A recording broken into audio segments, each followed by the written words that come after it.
into a statement from the European Commission, corruption is costing the European Union's economy about €120 billion per year. That's more or less the size of the EU's annual budget. Now, according to the stats, 4 in 5 of us see corruption as a major problem in our member states, and 9 in 10 think that the EU should do something about it.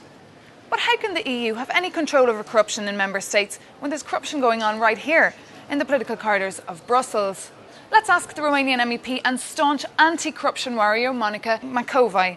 The lawyer and ex-minister for Justice for Romania has been trying to raise awareness about corruption for years and came up with a resolution this month in the European Parliament on anti-corruption in the EU.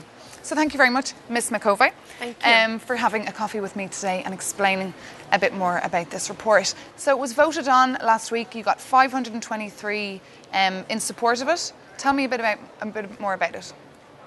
533 votes. It was a large majority, but it didn't come out of the blue. I worked for months to get this majority, and not everyone wanted from the very beginning to have a resolution on anti-corruption. But this is life, and the result counts. Now, the aim of this resolution is first to give political support to this mechanism to evaluate anti-corruption at the level of the European Union. It is the first one when we discuss, and we have a mechanism at the level of the Union.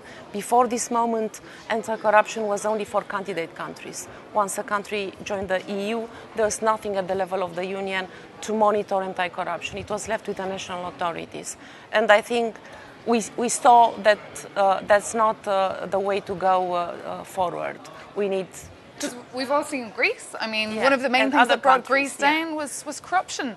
There was statistics released recently from Transparency International saying that Greeks spent, in 2010, it was €1,500 a year bribing to get their driving licence or to go to the dentist or to pay their hospital fees. So would this resolution help in a situation like that? Yes. So it's time to have anti-corruption at the level of the Union and to have a joint politics and to monitor, to verify and to check and to sanction. So that's one thing which this resolution brings. Then second, the resolution asks the priorities for this checking, because you can't check everything. So we ask... So what about Greece? How could you check? We want the priorities to be public procurement, because this is where the money are. Public procurement, including with the EU funds, then illicit enrichment, confiscation of assets, corruption in the judiciary system.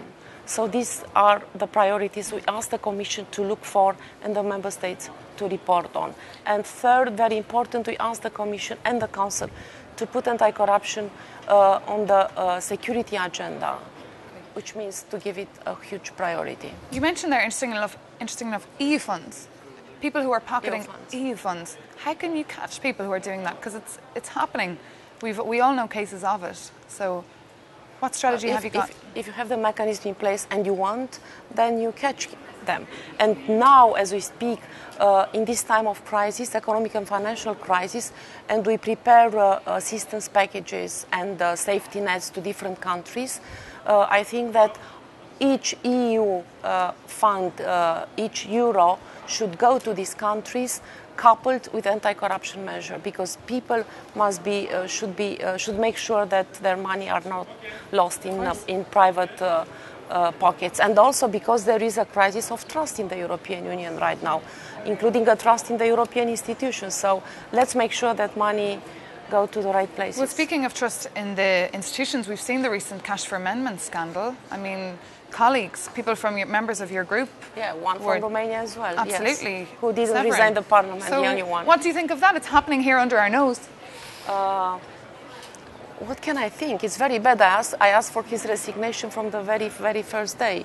We have to change the rule. We changed the rule a little bit, but not to the extent we should have. Maybe it's a way to go. But yes, we must be more transparent. And if you had your way, what would the consequences for these people be? Would you sanction them? Yeah, I would eliminate them from the European Parliament. Unfortunately, it's not possible. They can finish their mandate. But yes, I would have this at the entrance in the Parliament. No one should be allowed to run for the Parliament with a conviction. And once a person is caught with such things, then should leave the Parliament. And what about MEPs who have private consultancies on the side, who are involved with consultancies on the side? Do you think that they should stop that? I think they should stop that. And we talk about paid consultancy, right? Sure. Sure. Yeah, while they're enjoying their salary from the European taxpayer. I think they should stop doing paid consultancy. We receive a salary here to do our work here, and really, if we do our work, you don't find time to do something else if you are serious about your work. But talking about conflict of interest, they should not do paid consultancy. Okay. Thank you very much for speaking to the Observer today.